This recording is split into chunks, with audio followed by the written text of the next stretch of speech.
Hello, good day, mga adlaw. My name is Ram from Explored Ram, and karon na ako sa Cebu Central branch sa BYD.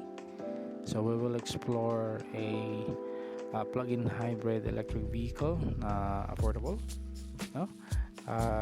This one, it can run on pure EV at around 71 kilometers, and yung extended range in total is up to 1,000 kilometers.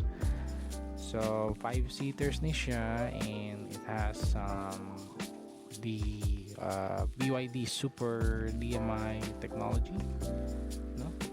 So yeah, we will just explore and see this unit, no, sa showroom nila. So sa mga wala idea, this is located at JC De Vera, North Reclamation Area, Cebu City. So ang yung nearest landmark would be SM City Cebu, and then G Mall of Cebu sa Luyo, and Robinson's Galleria Cebu. Alright, so tara, let's explore the Sealion 5 DM-i.